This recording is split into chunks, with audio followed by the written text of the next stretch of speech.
Hey guys, let's talk General Hospital for today, June 8th, 2026. So we start this episode at Windermere, and um, Cullum finds Jocelyn down in their prison on Spoon Island.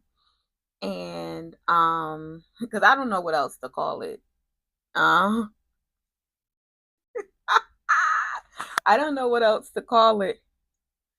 I don't I'm sorry, y'all. I don't know what else to call it, so I'm just gonna call it their prison down there on Spoon Island. And he's like, "What are you doing here?"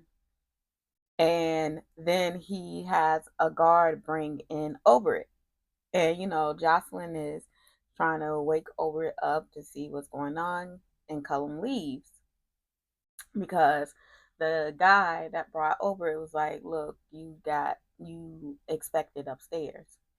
So he goes upstairs, and Jocelyn wakes up Obrit.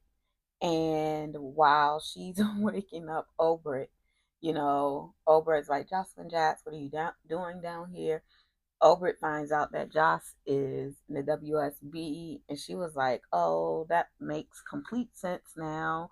Why you are asking all those questions?" And they're talking, and she's like, "Why are you down here? Why am I down here?" And basically Joss shows Obert that they hold Anna down there, and then they took her because she's in the WSB. She tells her about Faison's final project, and that's why they took her. And then she tells her that Britt was working on the final project as like a hostage. Right when she's about to tell her about the Cassius piece, Cassius shows up, and Joss doesn't get to tell her. But Joss was telling all the business today. Between Oberyn and Joss, I think they can get out of this. But things is getting sticky upstairs, so I don't know. Meanwhile, Curtis dumb self. This man gets dumber and dumber every time we see him. I don't know what to do with this or him anymore because he's not all here. Is Curtis on drugs again? Because that's the only thing I can think of is that he has to be on drugs again. Because there's no way that you're doing all of this on the sober mind. I'm just saying that you can't be. I Anyway, so he goes and he sees Laura and Sonny and he speaks to them or whatever. Then he goes over to see Alexis. So he's telling Alexis that he wants her to represent him in his trial. And she's like, "Yeah, I can't because of conflict of interest." She can't represent him because Isaiah has approached her about suing Curtis.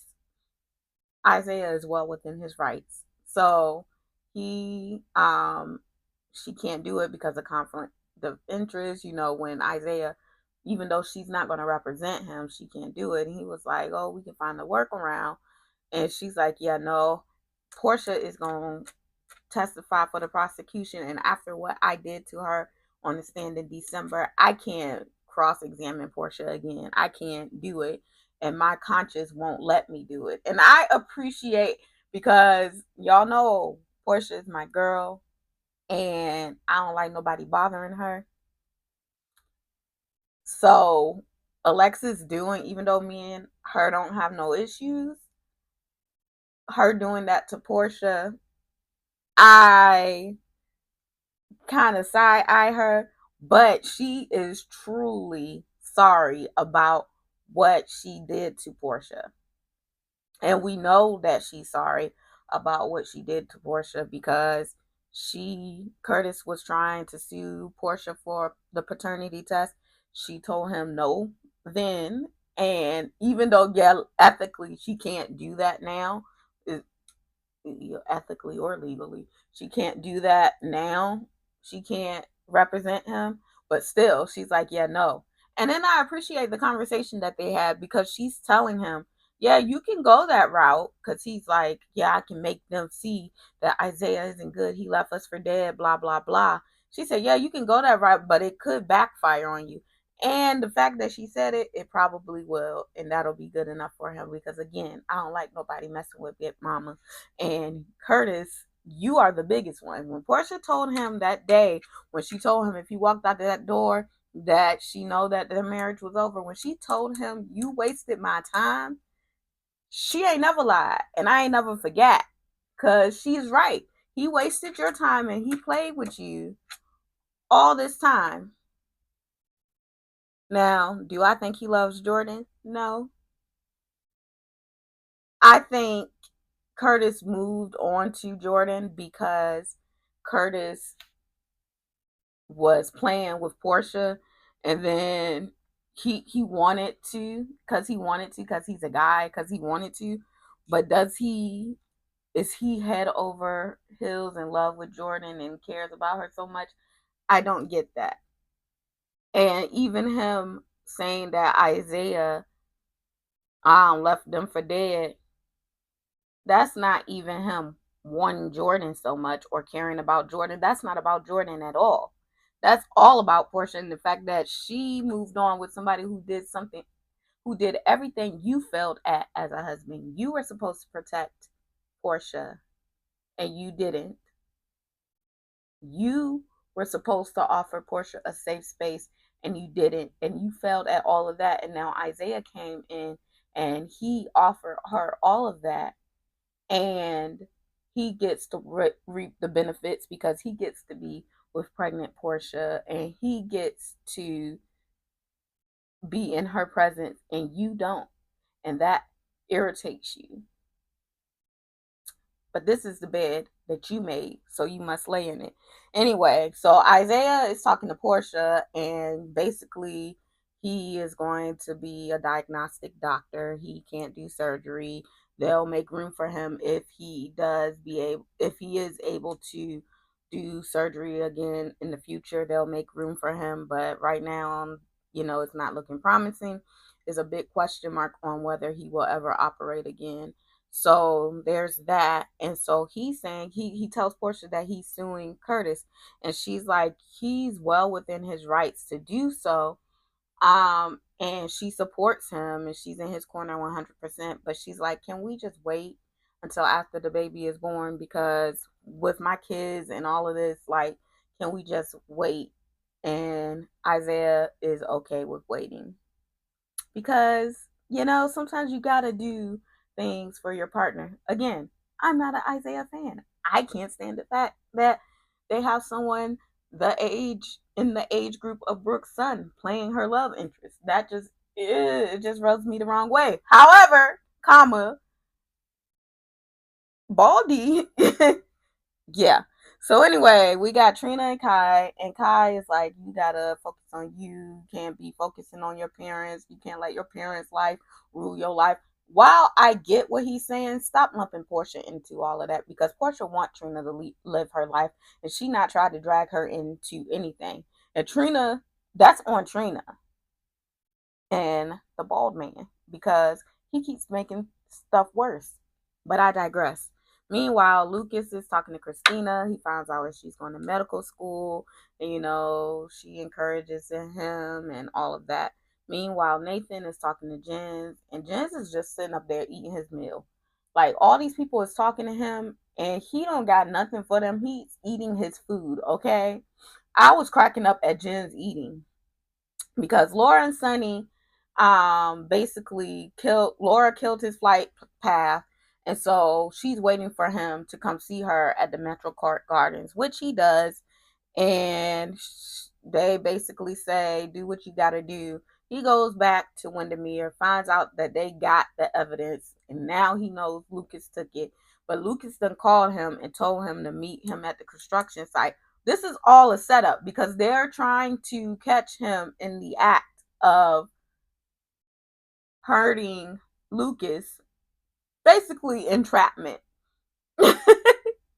They're entrapping Jens, and if you saw the weekly preview for this week, you see that it works. And then Cullum and Nathan going back at it because you took my mama. Wow, wow, wow, wow, wow. Yeah. But that was General Hospital. It was a pretty decent episode today. I can't wait for the baby shower tomorrow. I'll see y'all. Hey guys, let's talk General Hospital for today, June 9th, 2026. I had to fix my nail while we're talking about it because baby, between General Hospital and Portia Renee, I done broke a nail. But yeah, let's get into it. Anyway, so we started this episode with Gio and Emma. They're at the boat party. I guess they're having like a little day by the water. Um, and I, and he Emma was like, I thought you were going to be rehearsing with Trina. And he's like, Trina had, her mom's baby shower. So I can't rehearse without Trina, my singer. So we're here. And then they're sitting by the water and they're talking about, how he feels about having a little sister and his mom adopting. And, he's pretty cool with it. And he's saying, it's good that Phoebe has Brooklyn because she won't have like a family to she won't ever get to know her real mom because her real mom is passed already, and nobody really knows her. So they'll only be able to talk to her, you know based on whatever information they have about her. But it's good that she has Brooklyn because Brooklyn understands that because she's been on the other side of that. And then we have Jack and Nina. Nina goes over to Jack, and then Jack is like, we need to go to the police. And she's like, yeah, no, we can't do that. And he was like, and she's trying to say it's because, it's not going to really help in the long run because it's not going to protect you from Cullum. But he is like, oh, you don't want to tell because you don't want to bring heat to you, Willow, and Drew. So, yeah. Then we have BLQ and Willow. They run into each other at Bobby's. And while they're there, um, Brooklyn apologizes to Willow for misconstruing what she thought she saw. And so they're talking, right? And I'm the whole time, I'm like, apologize for what? And anyway, so they're talking. And I just know that Brooklyn is up to something. So little do we know, yes, she is up to something. Because when her and Brooklyn part ways, then Lucy shows up. And Lucy's like, what's going on? You don't need my help no more? She was like, no, I still need your help because I got Willow right where she wanted. And they basically plot to use the car accident because they're like, well, if somebody thinks she did something, that's just as bad as if she had actually done something. So they're going to use the car accident that Brooklyn herself was involved in to try and frame Willow. Which, I mean, I'm not completely mad at it because Willow did try to frame Michael for shooting Drew, knowing darn well that she did. So, I mean, what's good for the goose, right? So, anyway, child, it's crazy. So anyway, meanwhile, Trina and Kai, they're setting up at the Metro Court Garden for the baby shower. And Kai is leaving because he's going to the Quartermains to be with Emma and Gio. And so he's like, and Stella's like, where you going? And she was like, he already has plans, blah, blah, blah. So he leaves. And then Stella is all happy because, they're all there and whatever. And then Portia and Isaiah show up. And so Portia and Isaiah show up, and then Stella's talking to them, and she's like, I'm sorry about the venue because we had already put down a non-refundable deposit, so we couldn't really change. And Isaiah's like, yeah, no one expects a venue change for me. And I'm like, this is going to go bad because I already feel it like it's going to go bad. I just feel like it's going to go bad. So meanwhile, wow, everybody is mixing and mingling at the baby shower, Curtis is at the hospital because Jordan had a checkup for her face. And so, yeah, the worst things that happened to Portia and Trina were the trash birds. Yes. But anyway, so So he's at the hospital, and she was like, "Aren't you going to be late to the baby shower?" And he was like, "That depends on you." Curtis can't. He is horrible because he don't really care about that baby. He don't really think about that baby. The baby is not what's foremost in his mind. It's an excuse and a weapon for him. The baby is, and I hate to say it, but it's the truth. Curtis don't care about that baby for real. And Portia. So anyway, so then they go to the baby shower because she's like, she's not ready to go be around their friends and family. What friends and what family? But I digress. So then she's like, she's not ready to go. But Jordan doesn't have a mind of her own. She gonna do what Curtis want her to do, no more, no less. And so, of course, Jordan is going to Portia's baby shower, although she don't even F with Portia. But I digress. So they go to the baby shower, right? And they go in there, and it's awkward. They start playing games or whatever. Curtis gives Portia a gift. They trade like little snide remarks, and then they go on they separate ways. So Jordan and Curtis are sitting at one table. Yeah, Jordan and Curtis are sitting at one table, and Isaiah and Portia are sitting at another table. They playing games, and Portia gets up to read, the answers to one of the games, and was like, "What's the baby's first word?" And she said, "Oh, Dada." And then it was, who said that? And it was Isaiah and Curtis. Isaiah play all day, but it's what Baldy deserves, so I ain't mad at it. So then, Portia is embracing Trina, saying, the baby's gonna have a great big sister. And here we go. Curtis talking about something, you're not gonna be a father figure in my child's life, and blah, blah, blah. Portia and Trina run over there.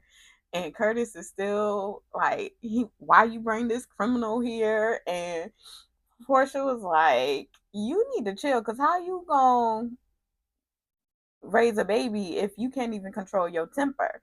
She was like, the more you act like this, the more I know I gave Trina a gift when I tell you that you are her daughter. Yes, Portia, because I've been saying that for weeks. Like, for weeks, me and my friend have been saying, like, Portia did Trina a favor. Like, little does she know, quiet as it's kept. Because this man don't know how to act. And Portia said it, and I said, I flung my hand, and broke a nail. But it was the truth. And I like the truth. We love the truth over here. Anyway, yeah, we pick up on that baby shower tomorrow. Meanwhile, Nathan, Joss, and Liesel are downstairs at Windermere, and they're going through. Liesel's like, "Oh, Nathan's here. He's gonna save us." Yeah, that ain't Nathan. Is basically what Joss is like, and he working for Sidwell, and so she finds out that the twin wasn't stillborn, and that he is working with them, and he needs her to help with the project, and he said that he's not gonna let them do anything to her. Cassius, you full of it. But anyway, yeah. So then we got Lucas and Sidwell. Lucas and Sidwell um are at the tennis construction site, and Sidwell is talking to him like, you're the reason my son is dead because you did this. Did you ever love him? And then he ends up shooting Lucas. I think Lucas has on the vest still, so I don't think he's going to die or anything like that. But yeah, that got real. But it was so funny. There were some funny parts in the baby shower. So that Portia don't mess with Nina no more after what Nina did.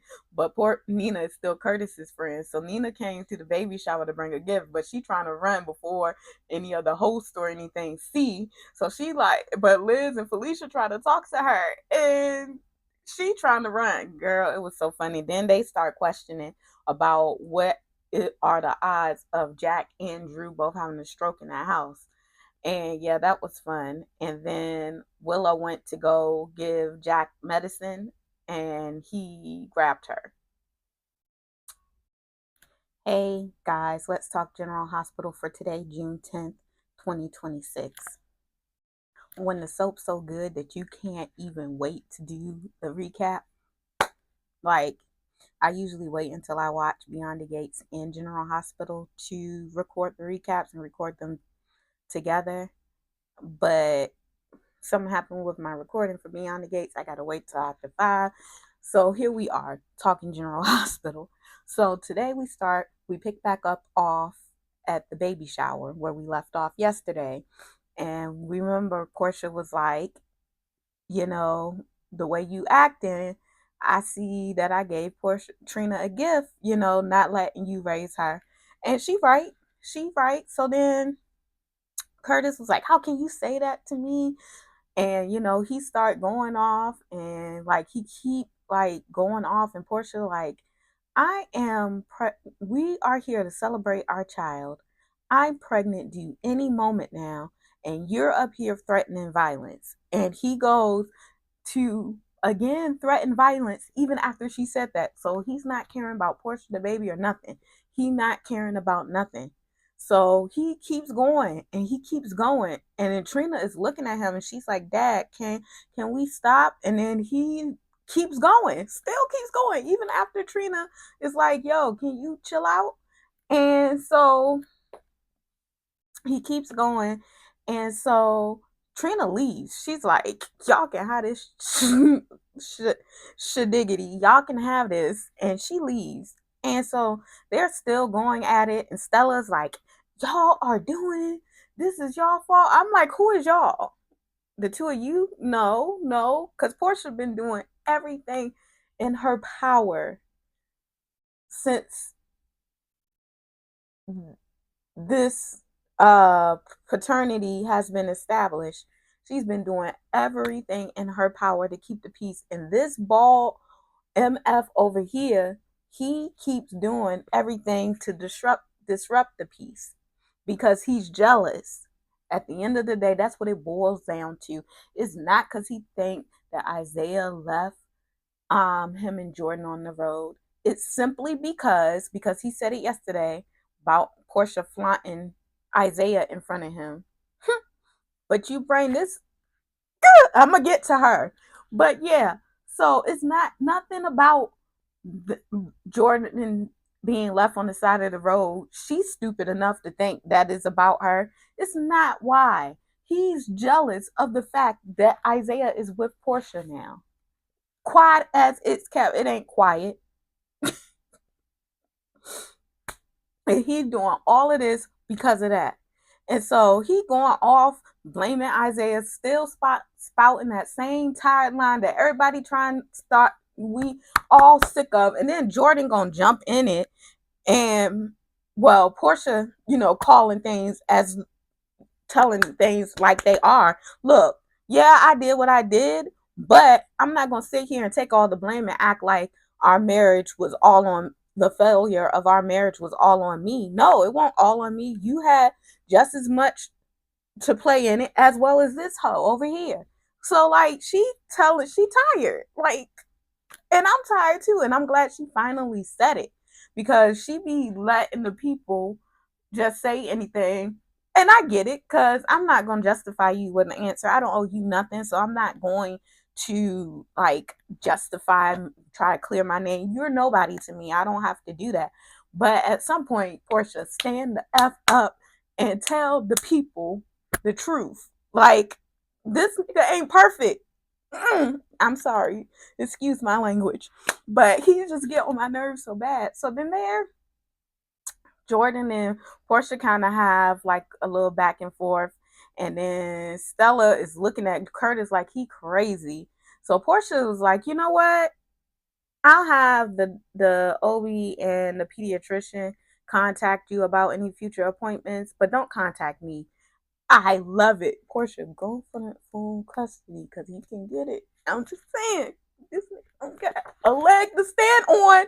I'm just saying. Go for the full custody. So anyway, so Portia leaves because yeah, ain't got time for this. And so then Stella finally, because she's seeing him in action. Trina saw him in action. Like I'm glad that they saw it because they needed to see it. So she's seeing him in action and she's like, "Oh, I owe you an apology." It won't the apology that he thought he was about to get because Stella usually all Curtis and we gotta make Curtis happy, and she coddles him and placates him. But poor Stella also knows that you got to play your cards very right if you want to have a relationship with that baby because it's all up to Portia. All the cards are in her hand at this point in the scenario. So she tells Curtis off and she leaves. And then here comes Jordan talking about some trying to fuel him being angry with Portia because she wants to fuel him being angry with Portia. One, because she know this all of this ain't about her. And two, if she ain't really interested in raising Portia kids, so if he can have beef with her, keep beefing with Portia, and then maybe Portia keep the baby away from him, then she can just have him to herself and have gotten one up on Portia. You're not low. I saw the smirk on your face. And anybody who wants to come in my comments and defend Jordan, you can keep your comments to yourself because I see her. I've always seen her for who she is, and I don't have nothing for her. But this is exactly what Baldy gets. This is 100% what he deserves. But yeah, I ain't mean to speak almost 7 minutes on the baby shower, but that was the kicker. Let me get to more important things. So then we have Tracy and Lulu. They're talking about, Rocco being gone. And Tracy is trying to convince Lulu to let her help her find them because she got Quartermain money and Britt can't outrun Quartermain money. But she is like, Rocco is really in trouble, so she doesn't want to do anything to risk it. Meanwhile, Gio, Emma, and Kai are, at the Quartermains and they're swimming. And then Trina shows up, and then Trina, tells them about how everything imploded at the baby shower after she spent so much time and energy. And then she realized that she really got to do stuff for her own. Like she got to focus on herself. Good, because you need to leave them alone because your daddy's stupid. Like, leave them alone and do you. You're a grown adult now. You don't got to be mixed up. Unfortunately, the baby is going to be caught in the middle, but you don't have to be caught. So then Willow and Jack are at the Turning Woods and she's trying to inject him, but he grabs her. And then Nina comes in and she finds out that Nina hasn't been giving him the medicine. But Jack was like, look, I got leverage on Drew. He misappropriated campaign money and I can help you if you help me. Willow's a little skeptical, but what choice does she really have? Then we got Val and Carly because they're trying to piece together, you know, Jocelyn being missing. And so Carly ready to ride at Dawn to go over there, but he's like, look, we got to think smart about it. And so they're trying to plan and strategize how to approach this situation. Meanwhile, like I said, I thought Lucas was wearing the vest. He was. So Sidwell gets arrested and but then Nathan shows up and then Nathan lets him go, of course. And so Sidwell on the loose. And but he's wanted. So like you yeah, it's a lot of mess going on. This was a very action packed episode. Like between the baby shower and what was going on with Lucas, Sunny, Laura, and them, it was very, very good. Like this was a good episode. I can't wait to watch it again. And it's not very often nowadays that GH can get me watching the episodes more than once because they be pissing me off half the time. But this was a really good episode. I'm glad Portia finally, let it be known. Like, I'm not the only reason that this marriage failed. And I'm glad that she told this bald menace not to contact her. Cause don't. So I ain't mad. I don't got a problem with you. He's the problem, boy. Yeah, he's the problem because he getting. Yeah, I'll see y'all tomorrow. Hey guys, let's talk General Hospital for today, June 11th, 2026. So we start this episode with Nina and Cassius at the hospital, and he's at the hospital because when you get hurt on the job, you have to go to the hospital.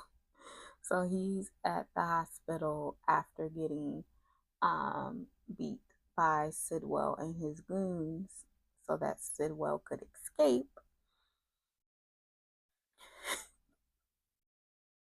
The lies that flow out of everybody's mouths, like in this episode, was sending me because Cassius was just sitting up there lying, Ava was sitting up there lying, and I was just like, yo, y'all just lie like it's easy.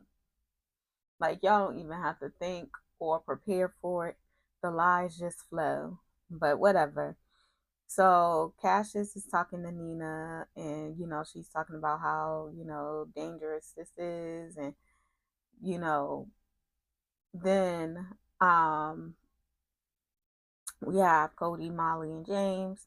They're hanging out while the rest of the family is out of town. They left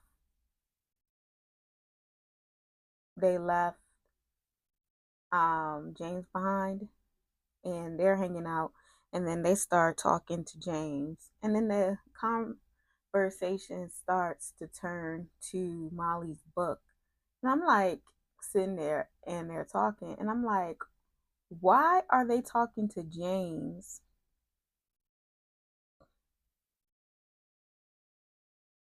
about Molly's book?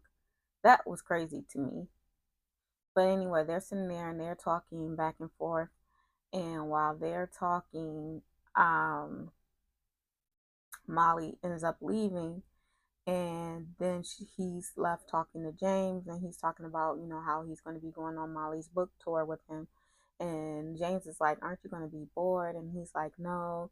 And when basically telling James, when you love someone, you support them, and you won't, he'll understand when he gets older. But meanwhile, Molly is eavesdropping and she hears all of this, and Molly was about to piss me off because I'm like, her face when he said that comment about when you love someone, I was like, Molly, do you want to be with the man or not?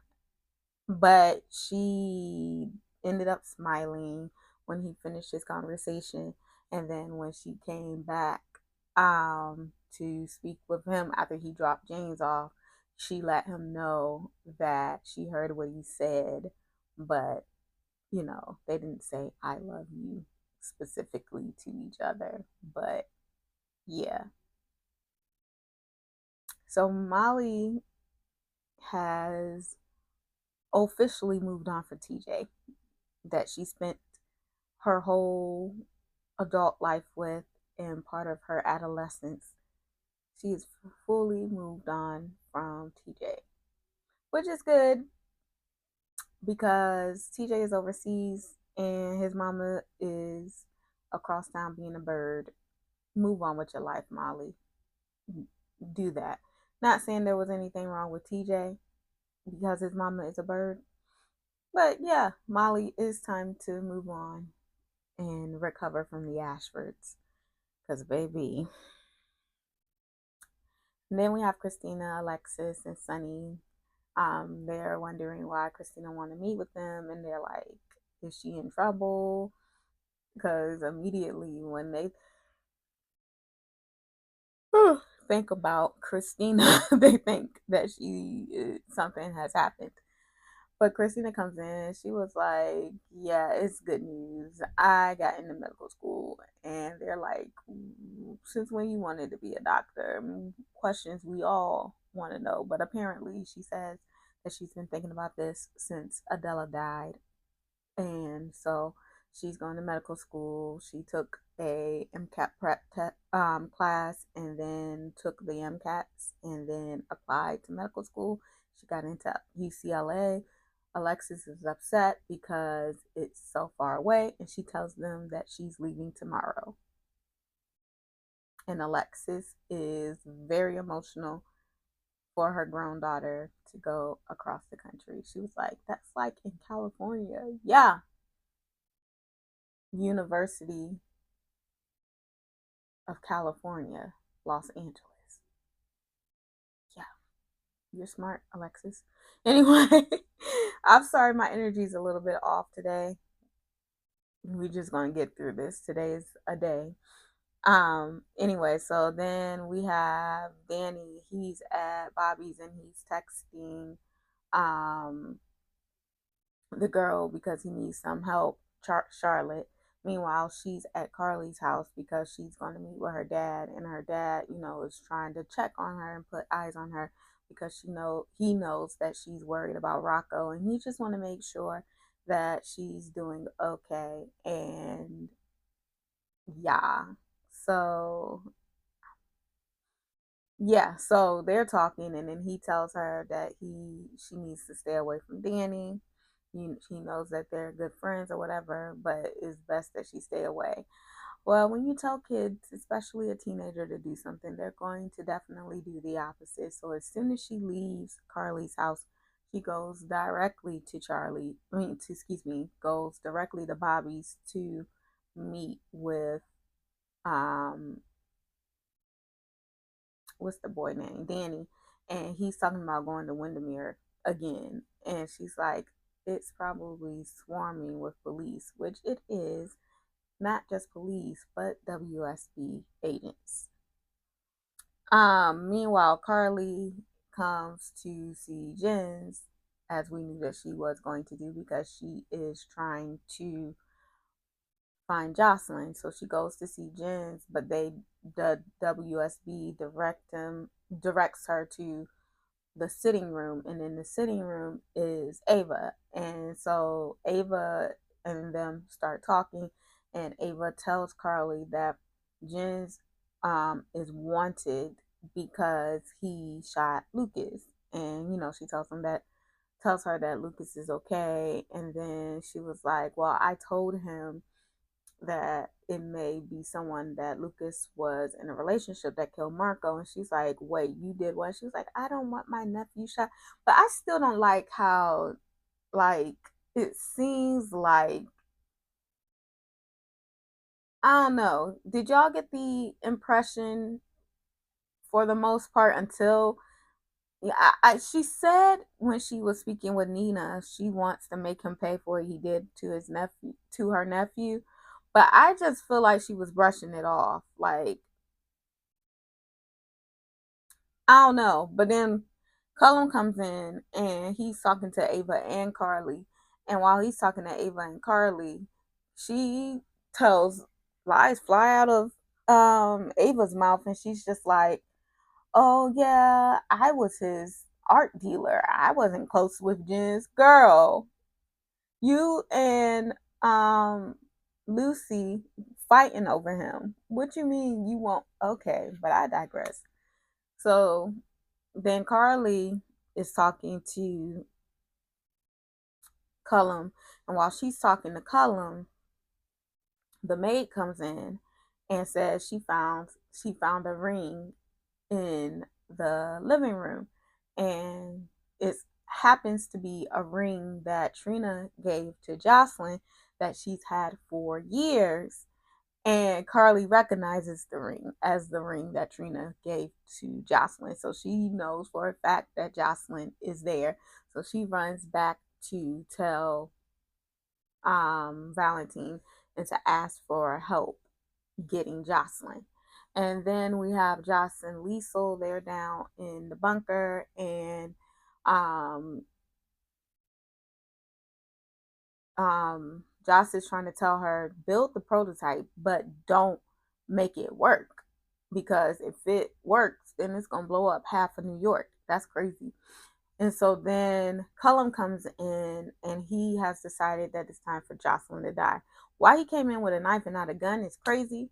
Joss was ready to fight, but then Nathan comes in and was like, you can't kill me kill her unless you kill me. And he was like, that ain't nothing. And then Lisa was like, what are you doing? And then he tells them both, tells them that you have to keep me alive because Dante's going to be looking for me. But that, I got so much going on today. It's a content creation day. And the content is contenting. I'm filming, I'm editing, I'm doing this, and gotta get this out. There's so much going on today, and I'm sleepy. But let's get into it. Let's talk General Hospital for today, June 12th, 2026. So we start this episode with BLQ and Sunny at Bobby's, and they're talking, and he's talking about the baby and how he came to see the baby. But when he came to see the baby was asleep. And so, he's talking about all of that. And he's, talking about somehow protecting your family came up, and Brooklyn was like, I am all about protecting my family. That's why, asked you here because I needed to talk to you. And basically, she asked for Brick's contact information because to, um, she wants to contact Brick to ask him for something so that she can protect her family. And Sunny's like, you can tell me what's going on because Brick is kind of busy right now trying to locate Rocco and Britt. And she's like, if it just involved me, I wouldn't have any problem with telling you, but because it involves someone else that I care about, I just need to, keep this to myself. And Sunny's like, of course. And he gives her the information and she calls Brick. And Willow had went to the Quartermains, and the easiest way to get to the Quartermains is on the road that Curtis and Jordan had their accident. And so she was on that road, and they can get it so that they can change the time on the GPS to make it look like she was on that road at the time of the accident. Willow, that is.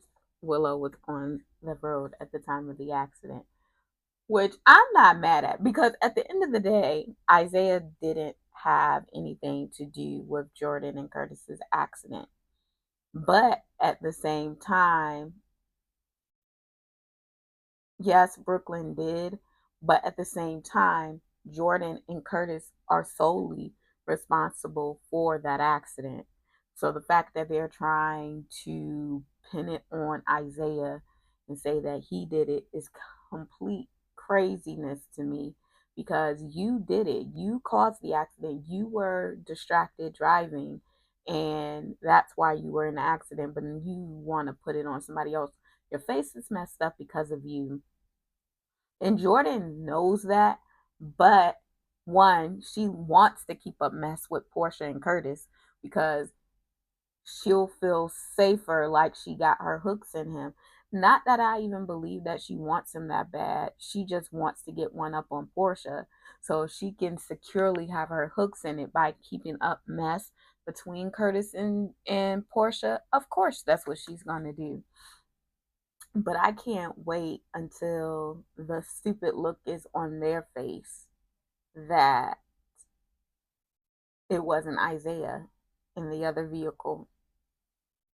And I feel like it's going to be bad for their relationship because it's going to implode because Jordan knew Isaiah didn't have anything to do with it. And she, didn't say anything or speak up for Isaiah because she was just trusting in Curtis like she has no brain. I'm good with the mess. Give me the mess, and I don't feel sorry for Willow because, like I said, Willow. Why would you pull up like that? Anyway, Willow tried to frame Michael for shooting Drew, knowing that she is the one who who shot Drew. So I don't feel bad for Willow getting framed because she deserves it.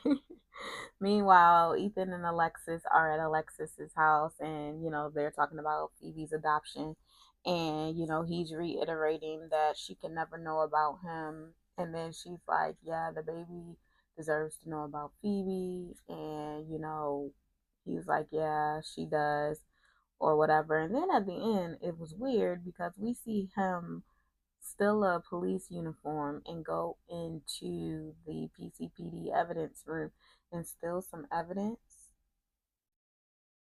What's going on, Ethan? Ethan is shady, baby. When I tell you that man is shady, but I don't know what's going on there, but something going on. And here we are. Then we have Christina, Molly, and Michael, and their meeting because Christina is leaving for California, and she wants, Molly and Michael to lean on each other while she's gone. Because, she's going to be in medical school and all of that. So she's going to be pretty busy. So she's not going, I mean, she'll be there to talk, when she has free time. But let's be honest, when you're in residency and all of that, you don't got time to be chit chatting. So she is bringing Michael up to date on Molly and what Molly has going on, and doing the same with Molly about what Michael got going on, and so that they can lean on each other while she's gone, which they think she's crazy, but they cool, so it's not a big deal or inconvenience or anything. She just wants the two people that she cares about most to be able to have someone to confide in. So Molly will have Michael, and Michael will have Molly. So then we have Chase and Lucas. They're at the PCPD, and Lucas is coming because DA Turner called him down there to question him, about what happened with Sidwell. And so then we see an exchange between Turner and Chase, and she don't like Chase because Chase blew her case for her against Willow, and she knows Willow was guilty, and she knows that he kind of messed up the case. He's not the only one. Check Nina and Brennan. But anyway, so she don't really see it for Chase, and she threatens him. It was like, you step 1 foot out of line, and yeah, we gonna know something, because she don't want him on the force, no way. So then we have Justine. She's questioning Lucas about what happened, and she's kind of like suspicious. And then Sunny, she's questioning him, and then she gets mad because her and Sunny have this personal relationship, and she was like, "You don't lie to me, blah blah blah." And he was like, "I ain't lying to you. Everything I said was true." She said, "Yeah, but you leaving something out," and he was like, "Well, I don't know what you want me to say." And so she is feeling a kind of way because Sunny is not telling her the whole truth and nothing but the truth. But what is he supposed to do? Hand over some incriminating evidence for you to use against him? Like, girl, I mean, be for real, Justine.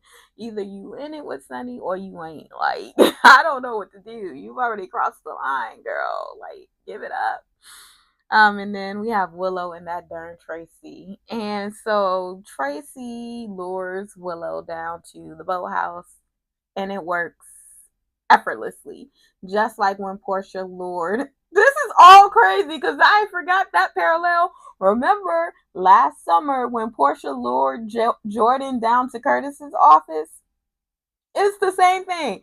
The emotional affair and all of this, because Portia dead led Jordan down to Curtis's office, and she said, "I know she will come running." I got to go tell my homie that, because I forgot all about that parallel. But yeah, last summer, it may have been June or July, Portia lured Jordan down to Curtis's office, and that's when Jordan caught her and Curtis, you know, about to get at it on the desk.